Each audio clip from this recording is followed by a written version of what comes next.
Todas as perguntas vão ser pelo... Mentira, não vão ser pelo @médico de jovens, mas vocês podem me seguir. Tem bastante informação lá sobre adolescência, a gente pode conversar por lá. Eu acho Obrigada, que vai... Felipe. Obrigada, Léo. Eu acho que vai aparecer um pedido de autorização aí para tu boa, clicar. Foi. Tá. Deixa eu só, aproveitando, já que deu uma pausa aí, para eu te perguntar uma coisa. O serviço de residência continua tendo acesso direto para essa residência de adolescência lá no NESA, então, na UERJ? Eu até esqueci de comentar. O que acontece? Em 2002, eu me formei em 2001 e entrei na residência em 2002, né? Justamente no finalzinho de 2002, acho que em novembro, o Conselho Federal de Medicina mudou, regulamentou, na verdade, né, as especialidades e subespecialidades, que agora a gente dá o nome de áreas de atuação, né? E foi no finalzinho de 2002. E aí, por uma briga política, enfim, né, a saúde do adolescente, a pediatria, ficou dentro da seara da pediatria. Então, o que acontece? A partir deste momento, a nossa residência virou 1 ano e aí virou um R3 de pediatria. Ou seja, não é de acesso direto, você tem que ser pediatra para fazer a residência. Então, os meus residentes, né, que eu faço preceptoria, são todos R3 de pediatria. Enfim, e a residência, né, de 2 anos virou 1 ano. Né? Inclusive, é uma peculiaridade, né, da minha formação. Né? Eu sou dessa geração, então, que eu não sou pediatra, né? Eu sou pediatra, mas não fiz pediatria. Né? Enfim. Na verdade, depois até posso conversar com vocês, foi uma grande questão, assim, na época, né? Porque, principalmente nos lugares públicos, né? Como enfermarias, atendimentos de emergência, né? Como definiu-se que a adolescência era a área de atuação da pediatria, então todos os clínicos que atendiam, sei lá, a partir dos 13, 14, 15 anos, dependendo do corte de cada instituição, né? E aí é muito isso, né? Cada instituição faz o seu corte. Até que idade o pediatra atende, a partir de que idade o clínico atende. Isso aí cada um fazia do seu jeito, né? Era uma coisa meio crazy nigger, assim. A partir dessa data, os clínicos disseram, opa, então a gente não atende mais adolescente, a gente atende a partir dos 18. E aí foi uma grande questão, né? Porque estrutura física, de enfermarias, de leitos, de emergências, formação, né? Os pediatras ficavam um pouco amedrontados, né? Com um ser de 15 anos, 1,90 m e 82 quilos, né? Enfim, com razão, né? Enfim, que não era muito da formação do pediatra, né? Até então. E aí virou uma grande questão, viu? Lá no Rio foi não sei como é que foi ter discussão aqui, eu não acompanhei aqui em Porto Alegre, mas lá no Rio foi uma discussão bem fervorosa, bem, enfim. Então, acho que por isso que é importante, né? O pediatra, como é da área de atuação do pediatra, estar atento, né? E poder falar e pensar sobre a questão da saúde do adolescente, né? E se formar sobre isso, né? Enfim. Então, as equipes são divididas, né? Como eu estava falando, né? Atenção terciária, secundária e primária lá no NESA. De trás para frente, atenção terciária. Independente desses nichos que tem dentro do Hospital Pedro Ernesto, né? Das enfermarias bem separadas por especialidades, todo indivíduo ser humano de 12 a 18 interna na enfermaria do NESA, né? Porque a gente acredita que é muito importante que o adolescente tenha uma visão bem holística e específica para ele, né? Assim, uma equipe multidisciplinar que está preparado e acostumado a trabalhar com jovens dentro de um lugar que só tem jovem. É muito mais confortável para o jovem que, inclusive, está agudamente enfermo, né, precisando de uma internação hospitalar, mexe tanto com as questões da adolescência, né, enfim, principalmente os pacientes mais crônicos, né, então é muito interessante, né, porque os adolescentes se internam todos neste lugar do hospital. Só se não tiver vaga, aí a gente autoriza a internar fora de clínica, como a gente diz. E aí vocês imaginem como que é a festa. Tem várias histórias de raves que acontecem à noite com a galera adolescente, na calada da noite, a enfermagem fica enlouquecida. E aí tem a equipe de atenção secundária, que são especialidades, né? Tem clínica de adolescentes e algumas especialidades, tipo um ambulatório só de dermato, um de uro, de ortopedia, de HIV, enfim. E a equipe de atenção primária, da qual, inclusive, eu faço parte. Eu faço parte da equipe de atenção primária do NESA. A equipe de atenção primária basicamente trabalha com promoção de saúde e prevenção de agravos, parcerias com o Ministério da Saúde, instâncias governamentais, né, e não governamentais na tentativa de de formatar políticas públicas para a saúde do adolescente, etc, etc. E eu tenho um ambulatório muito legal, que é uma novidade, inclusive, tem 1 ano e meio só que eu coordeno, inclusive, que é um ambulatório só para adolescentes transgênero. E é muito interessante, a gente pode um dia falar só sobre isso aí, fica a dica, Léo, hashtag fica a dica, tá? Bom, como eu disse, galera, muito importante a gente falar sobre adolescência, né? Porque as crianças são fofas, lindas, maravilhosas. Inclusive, essa aqui que tá sujinha de feijão é minha filha. Uma foto bem antiga. Essa foto deve ter uns 12 anos, que agora ela tem 13 anos. Mas as crianças crescem, fato. Então, assim, precisamos falar sobre adolescentes, porque eles inevitavelmente vão aparecer na nossa vida, no nosso consultório, na nossa enfermaria, na nossa emergência, né? Até a Turma da Mônica cresceu, olha aí. Então, assim, a Turma da Mônica cresceu, todo mundo cresce, não tem jeito. E essa aqui do ladinho aqui, com esse cabelo no olho, é a guria que estava sujinha de feijão, tá? E essa foto é antiga, tá? Essa foto aí tem 2 anos.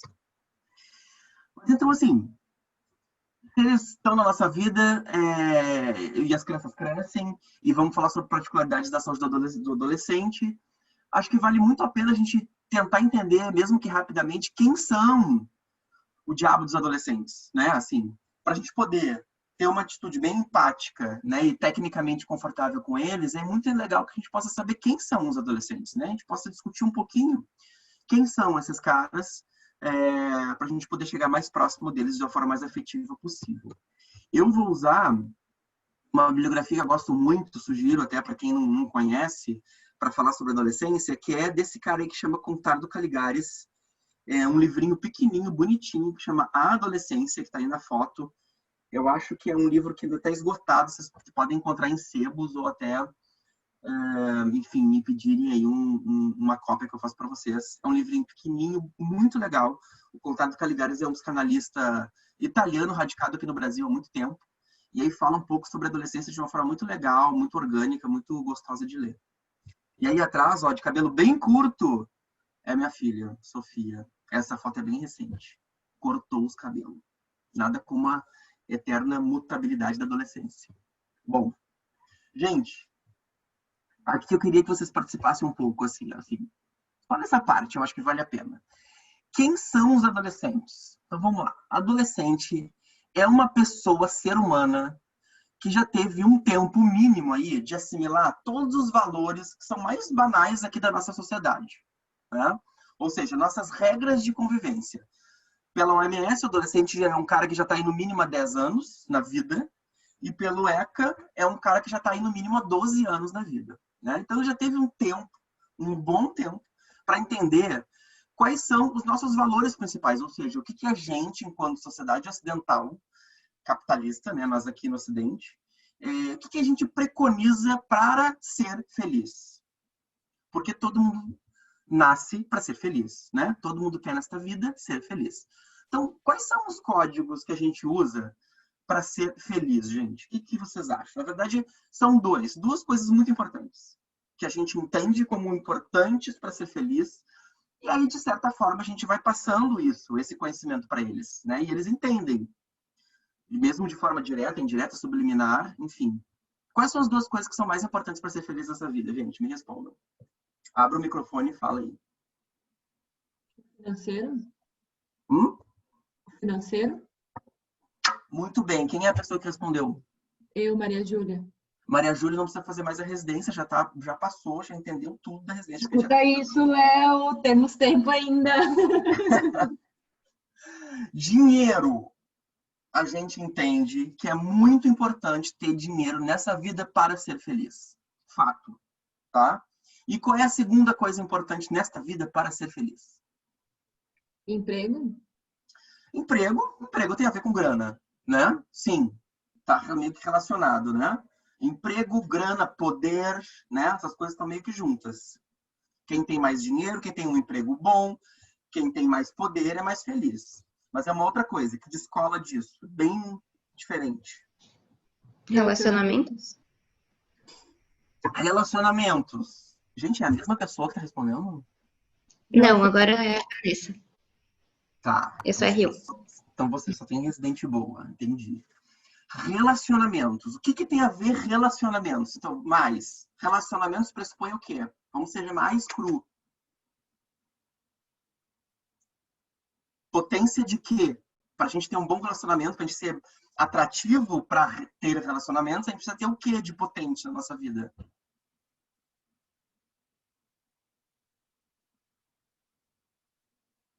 Elas se calaram. Gente, a gente precisa ser potente sexualmente. Sexo. Né? Freud estava aí já dizendo que sexo é o pilar da nossa existência, né?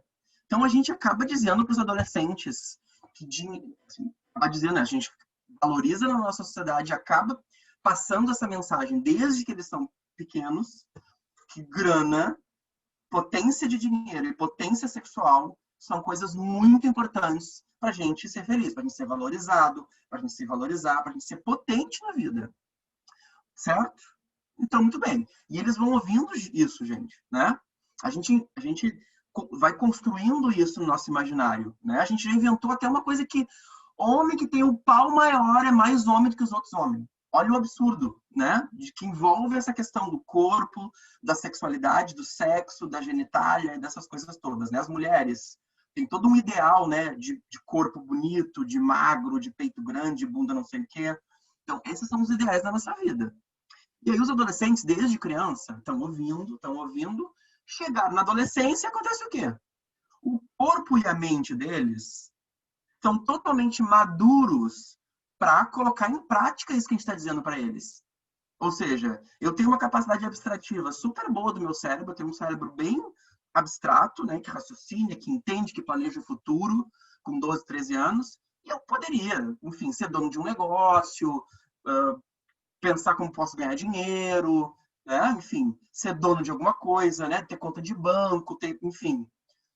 E o corpo orgânico do ponto de vista sexual também já está pronto, né? Para transar, para ejacular, para menstruar, para se relacionar com os outros, né? Para você poder começar a exercer essa potência sexual.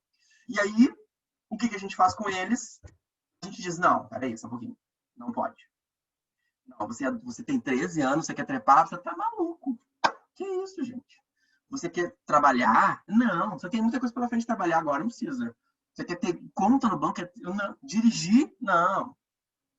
Então, o adolescente entra nesse estado de moratória, né? Como o Conrado Caligares diz. A gente estimula e vai falando para eles de forma subliminar, mais direta ou indireta, que sexo, dinheiro é importante nessa vida para ser feliz, quando eles podem ter uma potência abstrata mental e orgânica do corpo, biológico, eles podem exercer isso, que é o suprassumo da felicidade, a gente diz para eles, não, espera mais um pouquinho. Nada de fazer essas coisas agora, não pode. E aí, como que vocês acham que o adolescente se sente? Puto da vida, né? Acho que vocês devem se lembrar um pouco, talvez, da adolescente de vocês, né? Você fica meio reativo a essa injusta moratória, digamos assim, né? Pô, não entendo. Como assim? Vem me dizendo a vida inteira que eu posso. Aí justamente a pessoa que eu amo me diz isso. E aí justamente a pessoa que eu amo, que eu confio, me diz, não, agora não pode. Aí o que o adolescente faz? Fica bravo, fica chateado, fica revoltado, fica triste, fica reativo. E aí, provavelmente, parênteses, neste momento, o que vocês vão fazer? Provavelmente, se vocês são adolescentes. Vocês vão fazer. Vão romper com as regras, provavelmente, né? Inclusive, vocês vão olhar para os lados, vão ver quem está passando mais ou menos o mesmo perrengue que vocês, outros jovens, né, seus pares, vão dizer, caramba, você está passando o mesmo perrengue que eu? Vamos junto. Juntos somos mais fortes. E aí vocês vão transgredir as regras junto com seus amigos, provavelmente, né? Claro, cada adolescência é uma adolescência, cada indivíduo é um indivíduo, né? Essa revolta, essa sensação ruim, essa depressão, essa irritabilidade, ela pode ser maior ou menor, dependendo da sua estrutura familiar, da sua resiliência, das suas possibilidades psíquicas, etc, etc, etc. Ok? Então, é interessante a gente entender. O adolescente é esse coitado, né? Que tem maturação, mas não tem maturidade para fazer as coisas. Ele não é mais nem a criança amada, fofinha, bonitinha, fofinha, ai, querido. E nem um adulto potencialmente, economicamente ativo, reconhecido. Ou seja, o adolescente, coitado, ele é, nesse roteiro que é a vida, né? É a mosca do cocô do cavalo do bandido, né? Não é nada, né? Então ele fica nesse limbo, né? Ele está elaborando esses lutos todos, né? Do corpo infantil, de ser fofinho, bonitinho, respeitado e querido, para aquele cara que já não é mais tão bonito, é meio desengonçado, é maior, tem espinha, etc, etc, né? E não tem potência. É alto, enorme, mas não é um adulto, né? E também não é criança. Caramba! É muito interessante que a gente também fica dando informações dúbias para eles, né? Olha só, vai dizer que isso não acontecia com vocês. Às 9h50, sua mãe olha para você e fala, meu, o que é isso, meu filho? Você já tá bem grandinho para esse tipo de atitude. Aí, 10 minutos depois, às 10 horas, você tá maluco? Tá achando que já tem idade para isso? É uma criança, eu, hein? Se enxerga? Fedelho. Ainda fala fedelho no final, né? Só para dar uma humilhada. Então, essas mensagens dúbias também a gente fala para eles o tempo inteiro. E aí ele fica com a cabeça que é um nó. Então, é importante a gente entender que no meio dessa confusão toda, a gente está formando muito a nossa identidade, né? Como persona, né? Como pessoa, indivíduo. É claro que essa formação vem desde que você está formando seu tubo neural. Mas na adolescência, a gente tem uma coisa muito potente, que é o cérebro do adolescente, ele é absolutamente plástico, né? Obviamente, a gente não está fazendo novos neurônios, mas a gente está, nesse momento, complexificando as conexões, as sinapses todas. Então, é um momento que hoje está formando muito a nossa identidade. Muito, muito. Reconectando as sinapses para poder começar a formar a nossa própria identidade. E aí é muito importante a gente entender que é uma coisa absolutamente orgânica e normal e fisiológica, que neste momento da adolescência acontecem 2 movimentos básicos e importantes do ponto de vista psíquico. Tá? Primeiro, você precisa romper com as leis parentais. Né? Você não é mais aquela criança que está dentro do colo do seu papai e da sua mamãe. Você começa a precisar descolar, a cortar esse cordão umbilical, né, como a gente fala. E aí você começa a, então, romper com essas leis. E aí, lê-se leis parentais como as leis da escola, leis da sociedade em geral, né? Leis da família, enfim. Ao mesmo tempo que você rompe com as leis dos seus pais, da sua família, como eu tinha falado antes, você olha para o lado, olha os outros adolescentes que estão no mesmo perrengue e se identifica muito com eles. Ou seja, você, para formar sua personalidade, você faz esses 2 movimentos bem importantes. Rompe com as leis parentais e se aproxima muito dos seus amigos, né? Se identifica muito com eles. Aí bota isso tudo na panela, mexe, faz uma gororoba dessa história e forma a sua própria identidade, né? É claro, né, gente, que se a gente for observar, a gente acaba sendo muito parecido com nossos pais, nossos cuidadores, as nossas famílias, né? Porque afinal a gente foi criado naquele ambiente, né? Embora a gente rompa com eles, né, e para formar nossa própria identidade, é claro, né? A gente acaba sendo muito parecido com eles, né? E também muito parecido com os nossos amigos, né? Identificando com amigos que a gente acha mais legais, que a gente acaba tendo mais intimidade mesmo, mais identificação mesmo, né? Só que esse movimento aí gera uma extrema angústia, né? Nos pais, na sociedade, nos adultos, né? Em nós adultos. A gente fica enlouquecido, né? É um adolescente que começa a responder para você em casa, a não querer mais fazer as coisas direito, a ficar questionando tudo, né? E questionando de forma bem boa, né? De forma bem abstrata, com muitos argumentos bons. E ainda como se não bastasse, tem o raio dos amigos que vão lá influenciar o seu filhinho ou sua filhinha, né? Então, esse movimento aí, que é absolutamente saudável e importante na adolescência, gera muita ansiedade na gente. E é a gente que lute. Azar. Então, assim, entendido quem são os adolescentes, este ser vai chegar para vocês na consulta, ou na emergência, ou no consultório, ou na enfermaria para internar.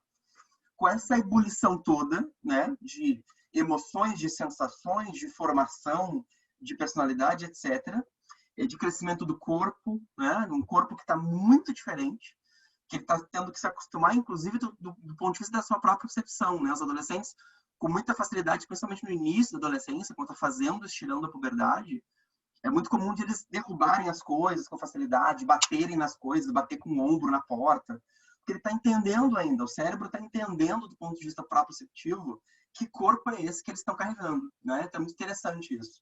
Então, no meio dessa adaptação toda, chega o adolescente para consultar com o médico ou com a médica.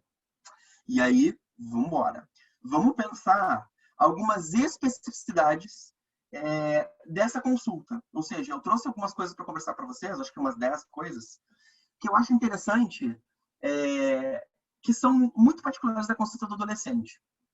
E aí, queria fazer só um parênteses até antes, assim, essa possibilidade de pensar a ebiatria, né, gente, né, a especialidade ebiátrica, ela não existe absolutamente porque tem doenças ou patologias ou situações específicas da adolescência, né? Eu acho que a especialidade existe para você poder capacitar esse profissional da saúde, né, esse médico ou médica, para pensar a saúde de um indivíduo que está nessa ebulição de sentimentos, de sensações. Tá? A gente tem algumas coisas específicas de doenças? Até tem. Eu vou trazer algumas coisas para vocês. Mas acho que diferente das outras especialidades, a ebiatria não foca na patologia, sabe? O ebiatra tem uma vertente na sua veia muito importante da promoção da saúde e da prevenção de agravo. Porque é nesse momento da adolescência que a gente está reconectando as sinapses, que a gente está formando muito as nossas possibilidades de atitude na vida. Inclusive, atitudes de cuidados com a própria saúde, né? É um processo gradual, óbvio, como todas as outras também, todos os setores da vida de um adolescente, de um ser humano adolescente. Mas a questão com os cuidados da saúde, eles começam também nesse processo de cada vez mais você tirar os cuidados de saúde para os seus pais e começar a colocar os cuidados de saúde em você mesmo, né? Você que vai cuidar da sua própria saúde, né? Imagina, você vai trepar com, sei lá, 15 anos. Você não vai dizer, só um pouquinho, eu vou chamar minha mãe para colocar minha camisinha aqui, só um pouquinho, porque não vai. Então, é ele mesmo que tem que começar a tomar suas próprias atitudes, saber como usa o preservativo, saber como colocar, tomar atitude de querer usar, de negociar com o parceiro ou com a parceira, esse uso, não uso, etc. Né? E isso tudo tem a ver com cuidados em saúde. E aí, como é importante o profissional de saúde, o pediatra, o médico, a médica que está lidando com o adolescente, poder ter um canal de abertura para poder falar sobre essas questões dentro do consultório, dentro de uma enfermaria, de um atendimento, inclusive de um cara que está meio crônico, mas que ele também tem o resto da sua vida, né, lá fora. Então, vamos pensar o que existe de um pouquinho peculiar e particular e específico da consulta do adolescente. Vamos lá. Primeiro, alguém quer perguntar? Alguém abriu o microfone? Não. Foi um avião que passou. Tá. Primeira coisa, educação em saúde. Como eu falei para vocês, é muito importante que a gente tenha um canal de abertura para conversar sobre educação em saúde. Eu acho que isso é um grande pilar da consulta com o adolescente. E aí eu pergunto, botei essa imagem para provocar. Quem de vocês, na consulta pediátrica, já parou a consulta no meio, ou parou não, né? Dentro da consulta, você pegou uma prótese peniana, botou a prótese, aqui é um desodorante, tá? Uma prótese, só tem um piro de borracha aqui. Uma prótese peniana na sua mesa do consultório, pegou a camisinha e explicou como que usa, por exemplo, preservativo peniano para um adolescente, ou para uma adolescente. Ou você tem uma prótese de pelve feminina para ensinar como bota a camisinha feminina. Então, por exemplo, esse é só um exemplo, né, gente? Faz parte da consulta do adolescente, você abrir um canal de escuta para isso e poder ensinar para o adolescente como usa o preservativo. O que não pode acontecer quando coloca preservativo? Vocês sabem? Duvido. Garanto que tem gente que nem sabe botar preservativo aí, se você é residente.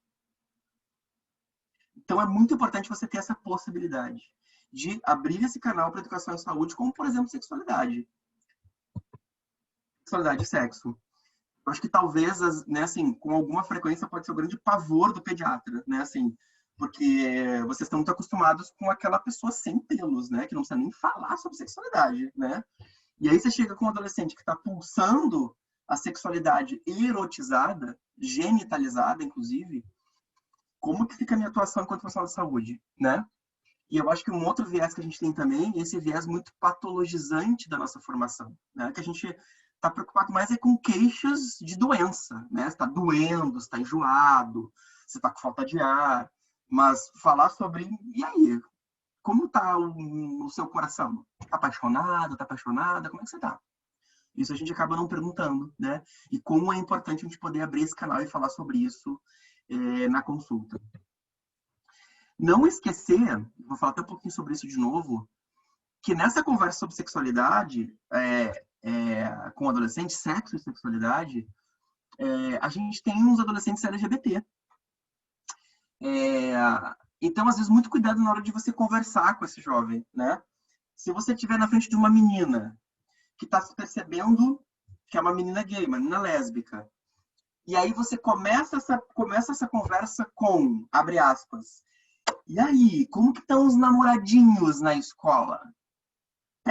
Você já acabou com o seu vínculo com essa menina, né? Porque você pressupôs que ela era uma menina heterossexual, que é possível que tinha alguns namoradinhos, ou alguns interesses por alguns meninos, e aí você já acabou com a sua conversa, com o seu vínculo com esse adolescente. Então, tomar esse cuidado, né? Eu usei essa imagem do coração como uma dica aí, que eu sempre pergunto para eles como que tá o coração. Quando eu quero começar sobre esse assunto sexualidade e apaixonamentos, e ficar, não ficar, e aí você vai evoluindo para masturbação, para cuidados com o corpo, higiene, etc, etc. Eu pergunto normalmente, como está seu coração? E aí eles ficam, coração? Meu coração? Tá bem. Como assim? E aí eu continuo, né? Você tá casado, desquitado, viúvo, como que você tá? Apaixonado? Como é que você tá? Enfim. E aí eles dão risada e percebem que é possível conversar, né? Sobre isso da forma que eles quiserem, que eles se sentirem mais confortáveis. Posso fazer uma pergunta? Claro, claro. Esse momento da consulta que tu falou do coração, tu faz sem os pais? Já? Obviamente, ou não? Sim. Normalmente sim, né? Eu não vou abordar muito um pouco aqui sobre a estrutura da consulta do adolescente, isso a gente pode ficar com uma outra aula. Mas é muito importante que o adolescente tenha um momento sozinho com um profissional de saúde. Né? É bem importante, Léo. Isso pode ser na primeira consulta, pode ser na segunda, pode ser na terceira, quando você tem mais vínculo, não tem problema. Né? Em algum momento é legal que isso aconteça. Né? E aí por dois motivos, né? Primeiro, para você poder conversar sobre essas questões mais íntimas mesmo, né? E ele se sentir mais confortável para conversar sobre isso. E também para ele poder desenvolver essa coisa da independência em relação à sua própria saúde, né? Quando você está sozinho, né? Às vezes você pergunta, tem algum problema de saúde na família? Seu pai e sua mãe tomam algum remédio para algum problema de saúde? E aí ele fala assim, nossa, é verdade, meu pai tomou um remédio, não sei por que é. Sabe quando você nunca pensou sobre aquilo? Porque na consulta, né, pediátrica que ele está acostumado, a conversa sempre é desviada do olhar dele, né? É sempre para o pai e para a mãe. Nunca é no olho do cliente, né? A consulta pediátrica acaba sendo mais voltada mesmo, óbvio, né? Para o pai e para a mãe. Então, na consulta do adolescente, essa é uma grande virada, né? Que o pediatra também tem que virar essa chave dentro da cabeça. É importante, em algum momento, você ficar sozinho com o seu paciente. Mais uma pergunta que entrou... Mãe, né? Mais uma perguntinha que entrou pelo chat aqui. A Maju está perguntando qual a periodicidade recomendada das consultas para adolescentes. Imagino que para adolescentes saudáveis, né? Sim, sim. A gente sugere uma consulta por ano, uma consulta cada 6 meses no máximo, tá? A não ser no momento do estirão da puberdade. No estirão, que é uma fase de crescimento rápido, né? Podem acontecer algumas afecções mais específicas e é importante a gente acompanhar, até para saber como é que está o crescimento, o desenvolvimento, né? E também porque você pega esse início da puberdade, né? O estirão, né? Mais no início ali mesmo, no Tanner 2 para 3. E aí é legal você fazer vínculo nesse início da puberdade com o menino ou com a menina, para poder justamente conversar sobre esses aspectos todos, né? De sexualidade, de aspectos, perspectivas de futuro, e as coisas que a gente vai conversar um pouco ali, inclusive, agora, né, nos slides, para fazer esse vínculo, sabe? Então, nesse momento do estirão, a gente sugere uma consulta até a cada 3 meses, mais ou menos. Porque o adolescente vai crescer lá uns 12 centímetros por ano. Então, imagina, num ano você ter umas 4 consultas, você vai pegar um crescimento bem interessante, assim, de você está se alimentando bem, você está crescendo bem, se desenvolvendo bem, etc, etc. É um momento bem periclitante, assim, né? Até por conta de distúrbios alimentares também, né? O estirão vai pegar bem esse momento, tá? Boa pergunta. Outro assunto, que é um assunto às vezes difícil, né, de a gente conversar, né, enfim, os pediatras também às vezes têm mais dificuldade, né, porque é conversar sobre drogas, né? O ser humano, enfim, é permeado pelas substâncias psicoativas. A gente sempre usou, continua usando, vai continuar usando substâncias. E a gente, enquanto profissional de saúde, tem que saber conversar com eles sobre isso, né? E é justamente na adolescência que o indivíduo experimenta drogas, né? Ou começa um uso mais abusivo, né? Duvido que vocês conheçam alguém que fuma cigarro de tabaco que começou aos 38 anos. Ninguém. É muito difícil, né? Normalmente, quem fuma hoje em dia, você trabalha com isso talvez mais, Leonardo. Se bem que os pediatras, né, as crianças não fumam ainda. Mas pneumo, né, que trabalha com a galera que fuma e tal. Os pacientes começaram a fumar na adolescência ou na juventude, né, ali no início da vida adulta. Até por N motivos, né, por questão da experimentação, né, daquela coisa do movimento em bando, né, que a galera vai experimentando e acaba, enfim, usando mesmo mais compulsivamente, de forma mais regular. E também porque a indústria, né, de propagandas das drogas, né, ela é muito voltada para a juventude, né? Ela não faz propaganda, mesmo que seja implícita, para pessoas de mais idade. Embora a gente já tenha avançado muito, por exemplo, no cigarro, que não existe mais propaganda para cigarro, né? Uma normatização, já que a gente tem há algum tempo no Brasil. Quando eu era adolescente, a propaganda no Marlboro, do Free na televisão, propaganda direta na televisão sobre cigarro. Mas hoje em dia a gente tem o quê? A gente tem propaganda de álcool. E quem faz propaganda de álcool na televisão?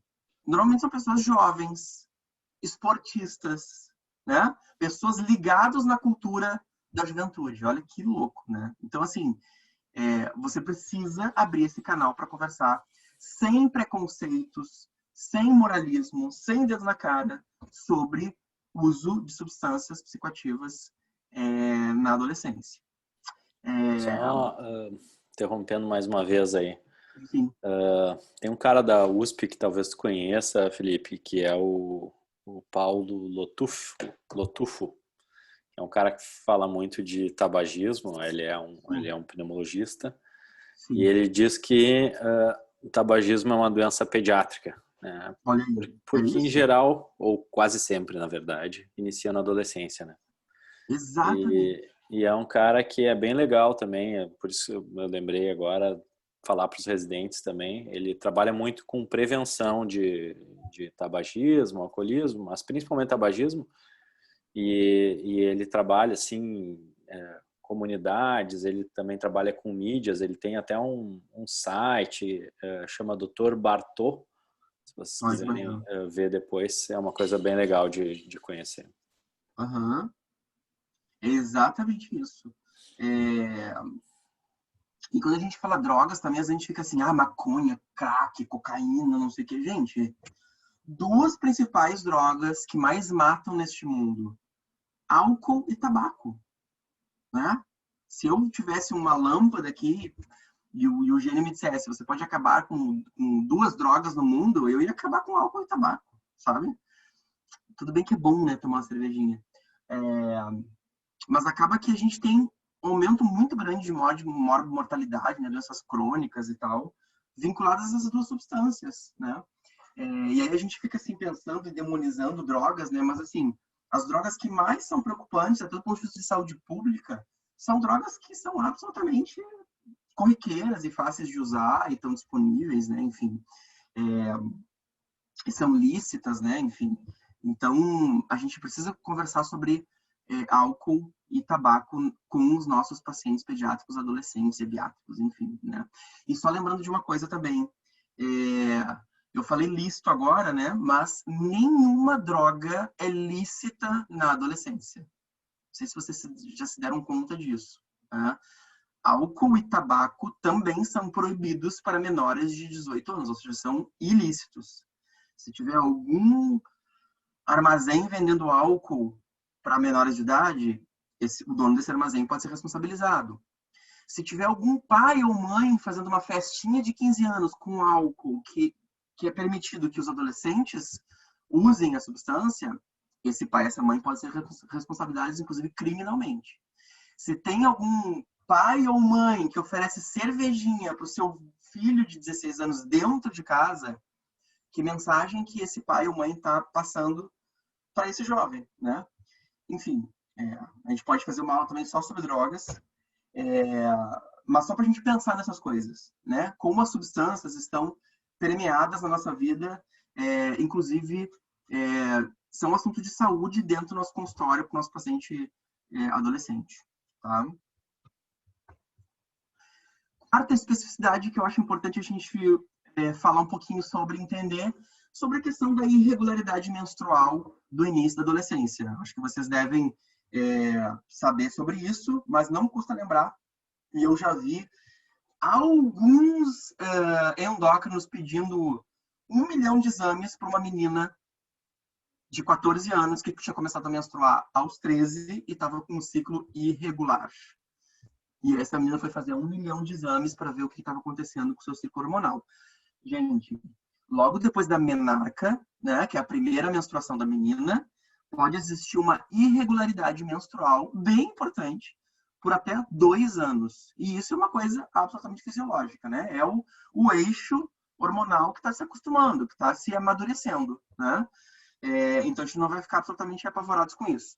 A menina pode menstruar, ficar 6 meses sem sangrar, depois ter um sangramento um pouquinho mais extenso de 10 dias, enfim. Você só vai intervir do ponto de vista médico se, claro, tiver muita dor, um sangramento muito importante, que tu acha que pode estar causando uma anemia, né? Enfim, alguma outra coisa, enfim.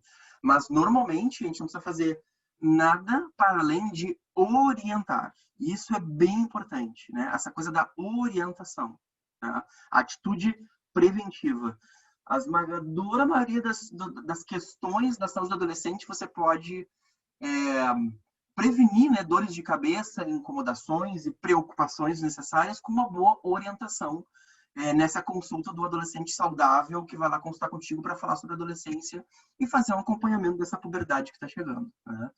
E aí, nesse momento, inclusive, é importante vocês conversarem com a menina para que ela comece a notar a sua menstruação, né? Isso é muito legal, né? Você orientar sobre isso, né? E aí eu vou dar até um spoiler, não sei se vocês conhecem a caderneta do adolescente, vai estar no slide lá pela frente. Mas na caderneta de saúde do adolescente, assim como a gente tem a caderneta de saúde da criança, a gente tem a do adolescente, que é essa aqui, essa é da menina. Dentro da caderneta tem um espacinho para anotar a menstruação, que é esse aqui. É claro, né, gente, que isso aqui é um método analógico de anotar. Existem 1 milhão de aplicativos hoje em dia para anotar a menstruação, que são super legais, inclusive, que te avisam, te desavisam, enfim. E aí mas é importante só que você converse com a menina para que ela possa, nesse processo de autocuidado, de perceber como é que é seu corpo, começar a anotar o seu ciclo menstrual.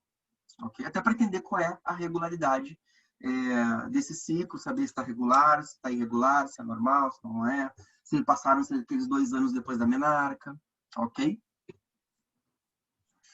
Uma outra coisa muito importante da consulta adolescente, que eu sempre achei muito diferente da consulta pediátrica, é que é muito importante, né? Eu me lembro que na minha residência sempre me diziam isso: Felipe, consulta normal de qualquer coisa. Tira o tênis do menino e da menina, coloca ele de pés descalços na sua frente, de costas para você, e olha a coluna. Principalmente no estirão da puberdade. Por quê? Porque eles podem fazer uma coisa chamada escoliose estrutural. Essa escoliose aí que eu botei na imagem, até eu acho que não é uma escoliose estrutural, acho que é uma escoliose um pouquinho mais severa, mas eu coloquei só para chamar bem a atenção mesmo, né? O que acontece no estirão da puberdade? A gente cresce primeiramente, por tecido ósseo, né? Então a gente tem uma formação muito grande de tecido ósseo. Aí o adolescente fica aquele grandão com as mãos, primeiro cresce inclusive mãos e pés, né? E aí fica com as extremidades grandes, depois cresce, né, o tronco axial aqui, o esqueleto axial, mas ele cresce primeiro pelos ossos. E aí depois, por questões hormonais, ele vai fazer o crescimento muscular, tanto o menino quanto a menina, né? O menino um pouquinho mais, né? Os meninos ficam um pouquinho mais musculosos, e a menina um pouquinho menos, mas a estrutura muscular que vai justamente dar sustentação para esses ossos cresce depois dos ossos. Então, é muito, muito comum de, nesse momento do estirão, o adolescente fazer um pouquinho de desvio da coluna. E é legal você perceber isso, ver se não está muito intenso, se está menos intenso, se não tem alguns fatores que estão agravando isso, como mochila só de um lado, um adolescente que não faz exercício, etc, etc. Ver como é que está a postura desse jovem para poder fazer algumas atitudes profiláticas para que isso não vire uma escoliose sintomática, com dores, né? Uma escoliose um pouquinho pior. Então, você vai sugerir que nesse momento ele faça o fortalecimento com algum exercício, natação, um exercício que seja bilateral, né? Só cuidado com alguns exercícios que são unilaterais, tipo tênis, que aí vai exercitar só um lado do corpo, né? Em adolescentes que têm um pouquinho de desvio, é legal você fazer exercícios que são bilaterais e simétricos, né? Que é só a maioria deles. E às vezes até, se você acha que é importante, porque tem uma postura que está um pouquinho ruim, indicar um fortalecimento com um fisioterapeuta, um RPG, alguma coisa do tipo. Tá? Pode até fazer uma avaliação com o fisioterapeuta, né? Um colega fisioterapeuta, ver o que ele acha e qual a opinião dele em relação à escoliose que você identificou. Mas é muito importante você identificar. Bota o adolescente de costas para você, preferencialmente sem camisa, e olha os ombros, né? A altura dos ombros, e você pode colocar os dedos assim no ângulo inferior das duas escápulas. Aí você vai ver que se você colocar o dedo no ângulo inferior da escápula, uma pode ficar mais alta do que a outra, e aí você percebe a escoliose, tá? Mas é muito importante. Examinem as costas e a estrutura óssea dos pacientes adolescentes de vocês. Outra coisa importante, gente, que só acontece na adolescência, quer dizer, só acontece não, né? Tem bebês que nascem com uma ginecomastia fisiológica, né? Mas isso é muito importante, né? Muito proeminente na adolescência, a questão da ginecomastia. E aí é importante a gente entender, inclusive, a diferença de ginecomastia por mama masculina dolorida. Então, vamos lá. É muito comum, no início da puberdade, lá no Thunder 2 para 3, o menino ter uma mama, né, um surgimento até de um pequeno broto mamário um pouquinho dolorido, tá? Isso é uma coisa absolutamente fisiológica, isso não é ginecomastia, né? É a mama dolorida masculina, não tem nenhum nome específico para isso. Só os adolescentes já deram o nome para isso, eles chamavam de peitinho da punheta, é o nome que os adolescentes dão para isso, que obviamente é justamente no momento que o menino começa a atividade masturbatória mais intensa que surge esse dolorimento, né? E aí ficou o peitinho da punheta, coitado, não tem nada a ver com o peitinho da punheta. Mas eles trazem, às vezes, essa fantasia, tá? É uma mama que fica um pouquinho dolorida, pode ser só de um lado, pode ser, normalmente é nos dois, né? Mas começa de um lado e depois vai para o outro. É um dolorimento que vai durar 3, 4, 5, 6 meses no máximo, vai sumir sozinho, tá? É importante você saber que isso existe enquanto pediatra. Às vezes isso é motivo de consulta, sim, e aí você vai identificar, vai ver que não tem nenhuma secreção, na hora de palpar você vê que tá tudo bem, não tem flogose, né, não tem vermelhidão em volta, nada disso. É a mama dolorida do início da puberdade. Aí você vai ver o Tanner do menino, vai ver que ele está iniciando a puberdade lá pelo 2 ou 3, normalmente mais no Tanner 3, isso. E aí você vai deixar ele tranquilo e vai dizer, calma, vamos acompanhar, isso vai melhorar. Só cuidado, né? Não mexe, não aperta, cuidado para não bater, etc. Tá? Gente, eu quando era doutorando, né, eu passei quando eu passei na ginecologia, eu passei uns 2, 3 dias no ambulatório de mastologia aí do São Lucas. E aí aconteceu uma coisa muito interessante, que marcaram consulta para um menino, sei lá, né, as regulações todas do sistema de saúde. Acabou que chegou lá para nós um menino de 13 anos, para consultar no mastologista, porque ele estava com a mama dolorida. Há 3, 4 meses, até foi uma marcação rápida, ele acabou indo marcar. E aí eu vi que era um adolescente, imagina, eu era ávido por atender adolescente, né? Todo adolescente eu pegava e eu queria atender. E aí eu pedi para eu atender o menino. E aí atendi o menino, vi que era uma mama dolorida do início da puberdade, tranquilizei, mas como era doutorando, tive que discutir com o preceptor, e o preceptor queria pedir uma biópsia da mama do menino, o mastologista. E eu disse, gente, desculpa, olha só, eu sou um pobre coitado de um doutorando, mas o que está acontecendo é isso, pelo amor de Deus, não vamos pedir a biópsia para esse menino, por favor. E aí eu salvei o menino da biópsia. Começou legal, né? Aí eu consegui atender o menino depois, sei lá, de 3, 4 meses, já tinha melhorado, tinha tudo bem, ele continuou batendo punheta de boa, não teve problema nenhum no exercício da sua sexualidade de adolescente inicial e não fez a biópsia. Muito bem. Eu adoro contar essa história, porque foi real, verdade, viu? E a galera da mastologia da PUC é muito boa, tá? Mas eles aprenderam comigo esse dia. Olha só. E aí uma outra situação é a ginecomastia, diferente da mama dolorida, né? A ginecomastia é uma situação de aumento de volume de tecido mamário, importante, né? Do tecido mamário do menino, que acontece em 50% dos meninos do mundo. Olha isso, como isso é prevalente. Então, 50% dos meninos apresentam ginecomastia. Fato, tá? E muitas vezes eles não falam na consulta porque morrem de vergonha, ficam constrangidos, tristes, não querem tirar a camisa para fazer esporte, não querem fazer natação mesmo, adorando natação por conta da ginecomastia. E aí, como é importante você poder examinar o menino, né? Examinar e ver que tem aquilo e conversar com ele sobre isso. De novo, ver se não tem secreção, se não tem flogose, etc. Você vai dizer, isso é uma ginecomastia. Bom, como que a gente aborda a ginecomastia do menino adolescente? Destes 50% que apresentam ginecomastia, 50% vão involuir a ginecomastia espontaneamente até o final da puberdade. Ou seja, quando o menino completar Tanner 5, estou falando do Tanner aqui, todos vocês conhecem o estagiamento puberal de Tanner, né? Enfim, quem não souber me pergunta. Mas quando você chegar no Tanner 5, ou seja, quando esse menino completar a sua puberdade, provavelmente ele vai involuir a ginecomastia espontaneamente, tá? Então você vai conversar com esse menino. Então, olha só, a situação é essa, isso é uma ginecomastia, acontece não só com você, 50% dos meninos da sua idade têm isso, e a notícia boa é que provavelmente isso vai reduzir. Você tem umas 50% de chance. Cara, não é uma estatística tão boa, mas é uma estatística melhor do que 2%, né? Então, o que você acha? Vamos esperar até a puberdade acabar? Você está no Tanner 3, vamos esperar a puberdade acabar que você deve evoluir, vamos ficar acompanhando isso. Aí ele vai dizer, ok, tudo de bom. Se chegar lá no Tanner 5 e não resolver, só existe uma maneira de resolver isso. Tratamento cirúrgico. Tá? E aí, se o menino se incomoda muito, continua um pouquinho chateado e tal, com a sua ginecomastia, você vai encaminhar para o seu colega cirurgião plástico e ele vai operar esse menino, tá? Dificilmente o cirurgião opera antes do menino completar a puberdade, tá? Existem raras exceções. Eu já atendi um caso desse jeito, que o menino não tinha a puberdade completa, mas ele estava absolutamente deprimido por conta disso. Tinha, inclusive, já tentado suicídio 2 vezes.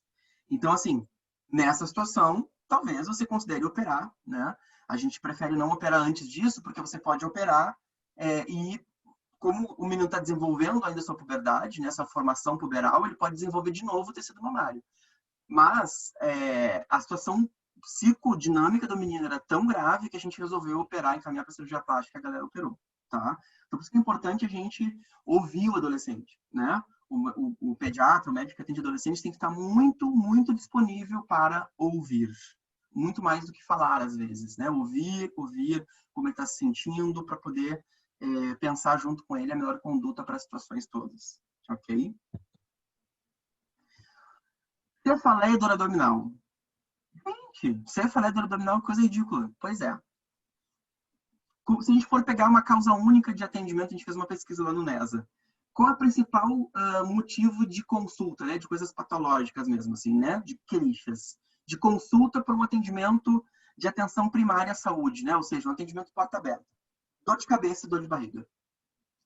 E aí, gente, qual é a principal causa de dor de cabeça e dor de barriga na adolescência? Que é uma coisa muito comum. Os adolescentes têm muita dor de cabeça e muita dor abdominal. E a gente vê que a dor de cabeça e a dor abdominal estão absolutamente relacionados com distúrbios alimentares. Os adolescentes ou comem muito mal ou pulam refeições, né? Não fazem algumas refeições, ou seja, acorda de manhã, não toma café, não quer tomar café da manhã, vai direto para a escola sem tomar café da manhã, E aí vai só almoçar 1, 2, 3 da tarde quando chega em casa, e aí morre de dor de cabeça e não sabe por quê. Porque não comeu. Dor abdominal, fast food, fritura, porcarias da vida, né? O adolescente tem uma tendência, né, até por conta do mercado, que acaba também, né, nos entupindo de propagandas, né, de coisas industrializadas, acaba comendo muito fast food, coisas mais fáceis e rápidas, e acaba tendo muita dor abdominal por conta de erro alimentar. Então, antes de a gente ficar elucubrando, gente, sobre TC de crânio, se é uma enxaqueca ou se não é, se tem aura, se não tem, né, causas de dor abdominal, que a gente aprende sempre na faculdade, né? Só os rodapés de livro, né? As causas absurdas e específicas de dores abdominais ou coisa do tipo. Não. Simples. Dor abdominal, cefaleia, em adolescente, você vai perguntar como que tá a alimentação. E aí você vai fazer um recordatório alimentar com ele, né? Vai ver como é que é o seu dia. Você estuda que horas? Vai para a escola que horas? Quem te leva? Toma café da manhã antes de ir? Como que é a sua refeição? Me fala sobre o seu dia de ontem. Então, gastaram um tempo nessa consulta falando sobre isso e gastaram outro tempo orientando sobre alimentação saudável, inclusive de não pular refeições, que é uma coisa muito importante, para que eles não tenham dor de cabeça e dor abdominal, ok? Parece uma coisa simples e boba, mas você faz brilhantes diagnósticos e assim, melhora muito a saúde e a qualidade de vida do seu paciente, pensando nessas coisas simples primeiro, antes de pensar nas coisas mais complexas. Na minha faculdade, que eu fiz lá na PUC, eu tinha aula com o Dr. Leonel Lerner. Acho que vocês não pegaram, ele é falecido faz um tempo. Não sei se todo mundo já teve aula com o Leonel, da clínica médica. E ele me disse uma coisa que eu nunca esqueci. Na medicina, a gente tem que saber duas coisas. Primeiro, as coisas que são absolutamente comuns e corriqueiras. Ou seja, todo médico tem que saber tratar hipertensão, diabetes, né? Todo pediatra tem que saber fazer puericultura muito bem, muito bem. E a outra coisa que o médico tem que saber são as coisas raras, mas que, se você pegar, você salva a vida do paciente ou muda muito a vida do paciente, tá? Então, Osgood-Schlatter é uma coisa que é muito importante na questão da adolescência. É absolutamente rara. Eu, Felipe, já vi 4 na minha vida, né? De 19 anos atendendo adolescente. Eu já vi 4. Mas é muito importante vocês saberem, é facinho de gravar, vocês vão assistir essa aula, nunca mais vão esquecer, com esse slide, um único slide, porque vocês vão também salvar um adolescente de fazer uma intervenção maior, uma biópsia do joelho ou algo do tipo. Tá? E vocês vão poder fazer um diagnóstico também e aliviar esse adolescente. Osgood-Schlatter, não sei se todo mundo já ouviu falar, é uma inflamação inespecífica desse lugarzinho aí onde tem ali, ó, lesion, né? Onde tem lesão ali, que tá meio vermelhinho, da tuberosidade anterior da tíbia. Ou seja, o tendão patelar, ele se insere exatamente ali na tuberosidade anterior da tíbia e pode fazer essa inflamação específica justamente na adolescência. Ok? Como que é o tratamento? O tratamento é remédio para dor, anti-inflamatórios, se for possível os anti-inflamatórios, gelo. E acontece que é muito frequente de aparecer Osgood-Schlatter em adolescentes que são esportistas, que usam bastante o corpo, né? Ou esportistas, ou bailarinos, bailarinas, isso é muito comum, porque faz muito exercício e aí acaba fazendo essa inflamação com mais facilidade. Mas também pode acontecer em adolescente que não usa o corpo, tá? Assim, de forma mais exacerbada. E aí o Osgood-Schlatter é meio igual a acne, né? Aparece e vai embora sozinho, né? Tipo, 5 meses, 6 meses, no máximo 1 ano, todos os Osgood-Schlatters resolvem espontaneamente, tá? Muito importante como você vai fazer o diagnóstico. O diagnóstico é clínico, não precisa de raio-x, não precisa de ressonância, não precisa de ultrassom, não precisa de nada. O adolescente vai chegar na sua clínica e vai dizer, estou com dor no joelho. Ok? E aí você vai perguntar, aonde é a dor? É no joelho direito, no esquerdo, nos dois? Aí ele vai dizer, é no direito. Normalmente é unilateral. Pode acontecer bilateral? Pode. Mas normalmente é unilateral. Se for bilateral, vai começar no um e depois começa no outro também, igual o das mamas, tá? E aí eu vou mostrar para vocês como que o adolescente vai fazer. Você vai pedir para ele dizer, tá, então me mostra aonde está a dor. Você pede para ele mostrar onde está a dor. E ele vai fazer assim, ó. Vou mostrar meu joelho para vocês, tá? alguém vendo meu joelho? De lado? Deixa eu botar meu joelho. Aqui. Ele vai fazer assim, ó. Você vai dizer, mostra onde está doendo. E aí ele vai fazer assim, ó. Com o dedinho apontado. Ele vai dizer, é bem aqui a dor. Ou seja, ele aponta com o dedo bem na tuberosidade anterior da tíbia. Feito o diagnóstico de osso lata. Se você quiser confirmar o diagnóstico, você vem com o seu dedão de médico malvado, ou de médica malvada, e aperta bem na tuberosidade anterior da tíbia. E ele vai pular de dor. E se você for mais malvado ainda, você vai pedir para ele ajoelhar. Ajoelhar não, acocorar. Né? Ficar acocorado. Isso precipita ainda mais a dor.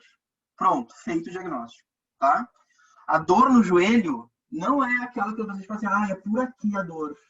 Me dói aqui, ó. Não é essa. Essa não é osso glutilateral. Você vai investigar outras coisas, isso não é osso glutilateral. Tá? Então, aprenderam? Acabou. Nunca mais precisou falar de osso glutilateral. Osso glutilateral é isso. Tratamento anti-inflamatório, gelo. E se o adolescente for muito esportista, pede para ele dar uma pausa no esporte, se for possível.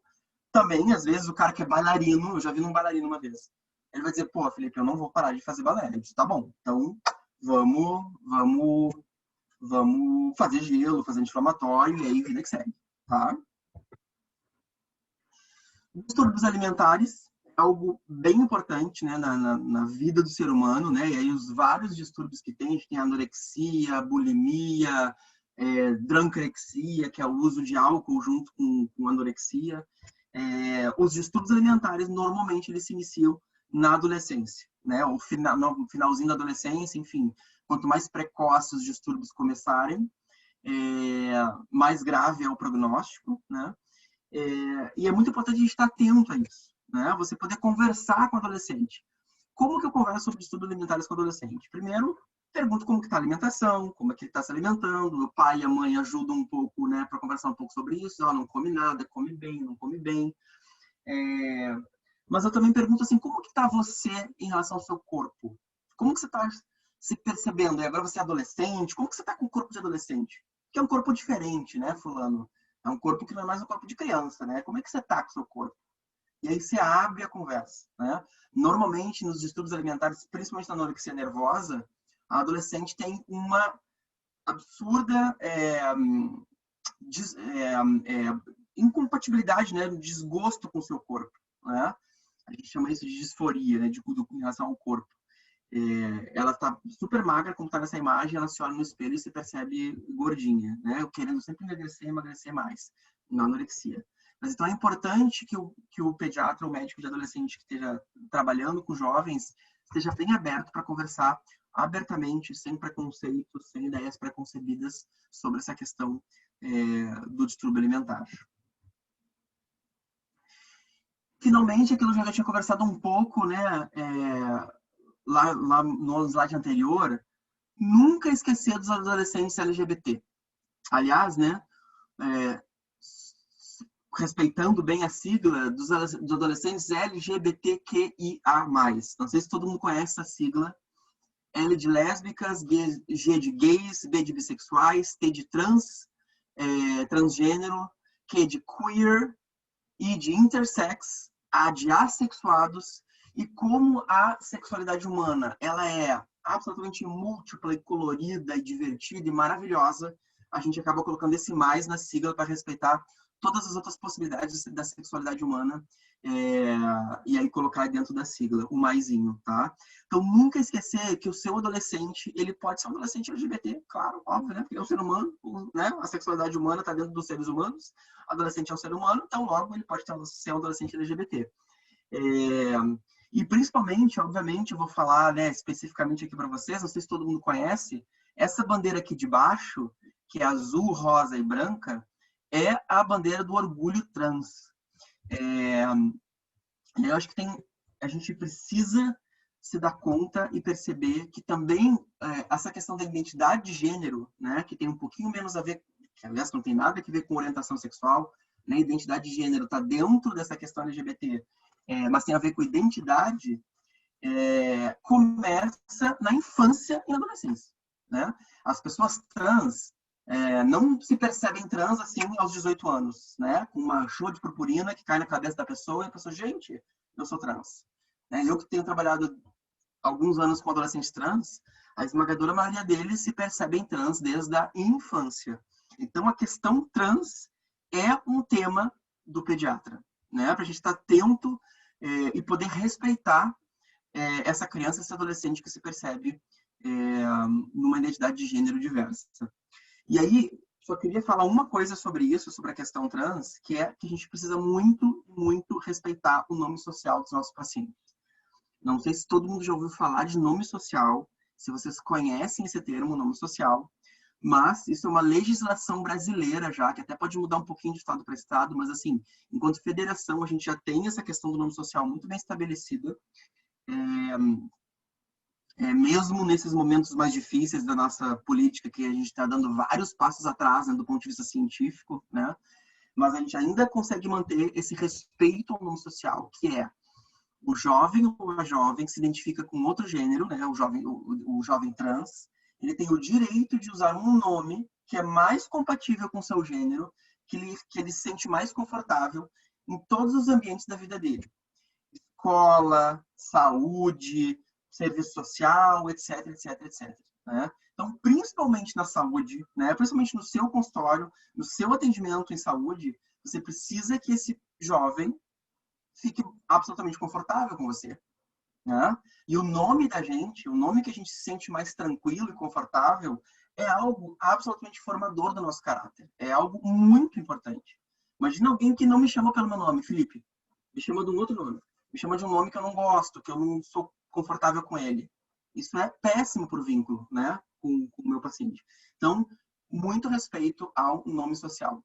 E aí a dica que eu dou é, sempre que você vai atender um adolescente, não tem problema, você pergunta, Fulano, deixa eu te perguntar, que tal o seu nome aqui, mas como que você prefere que eu te chame? Esse é o nome que você gosta que eu te chame? Ah, tudo bem, não tem problema. Não, eu prefiro que me chame de tal nome. Ok.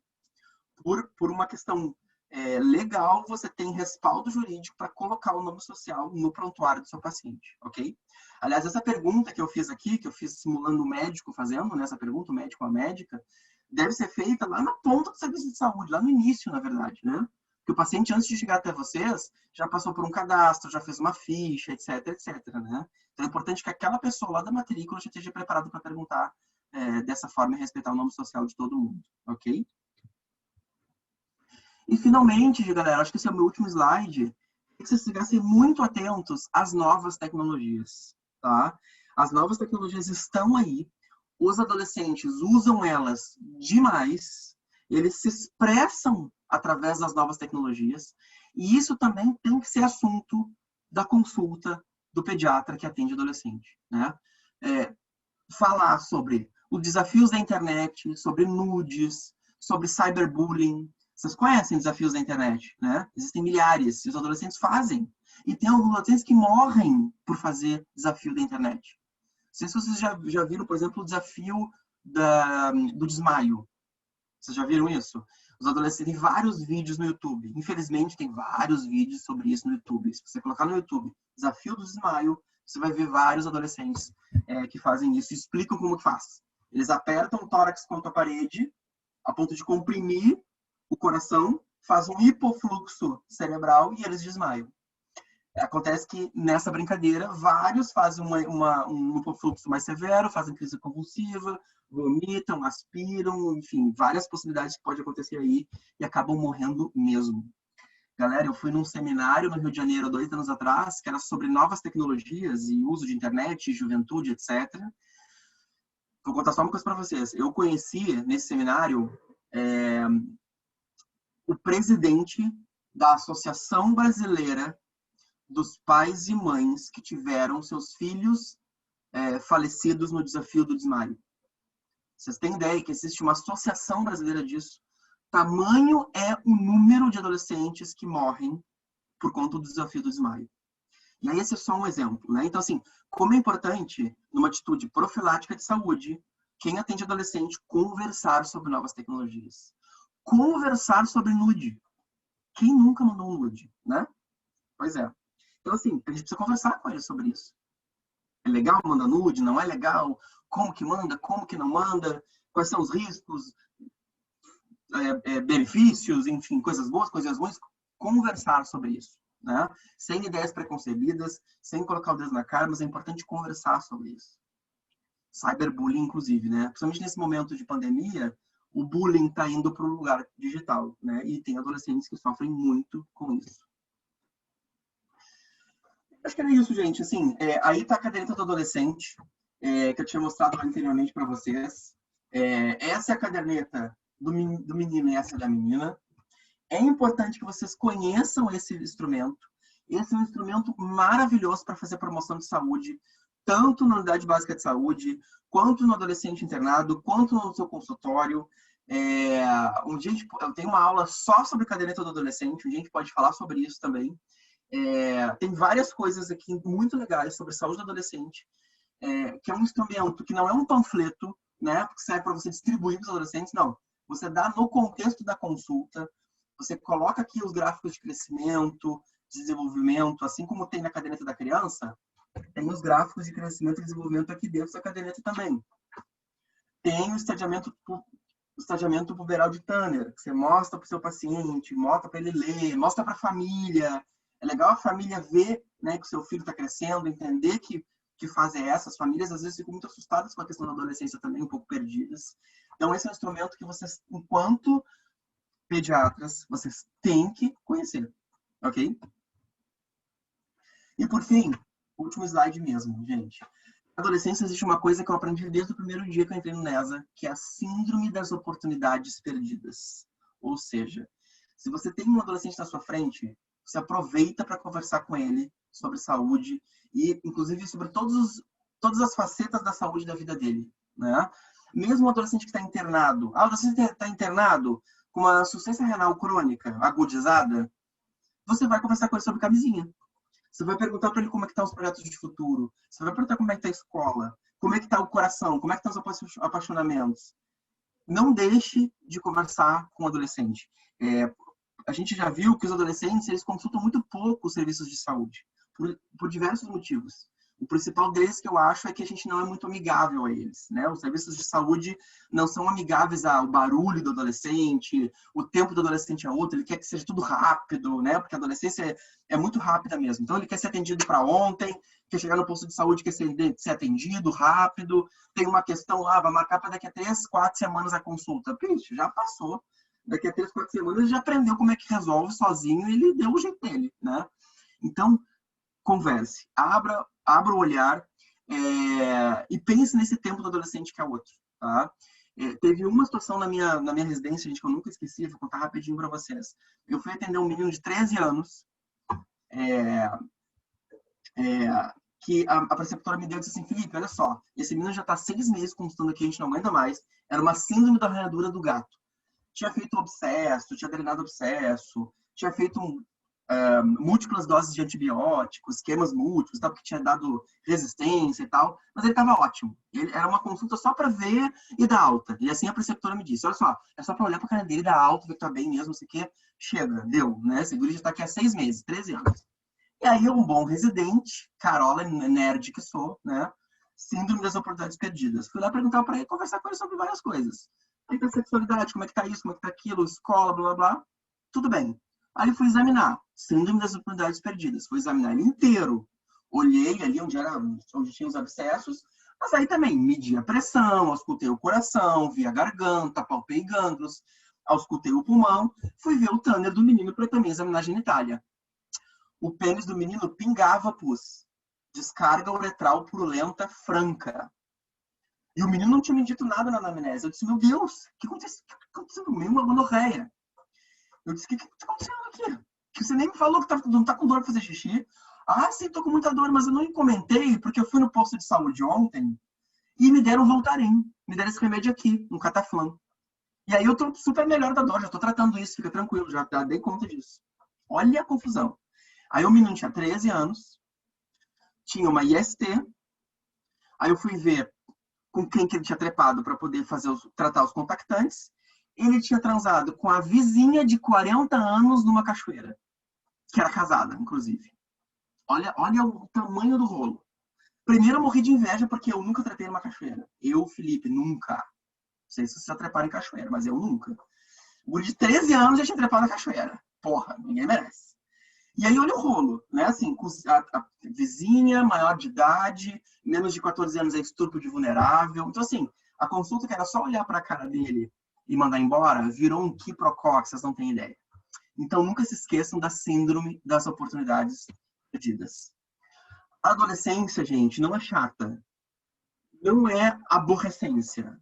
A adolescência é um momento da vida da gente que não é simplesmente uma fase, é um momento muito legal, divertido, de muita potência criativa, política, visual, colorida, que, se vocês bem lembram, é muito legal.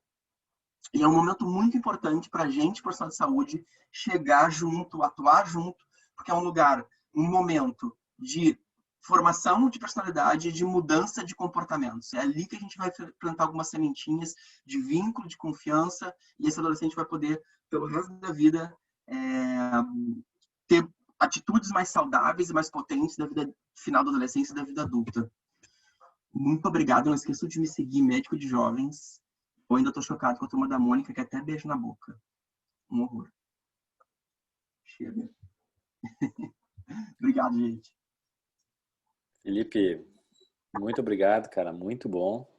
Tem perguntas surgindo aqui no chat. Eu até vou parar a gravação para não ficar tão longo. Bom, deixa eu ir para a pergunta aqui. Bora.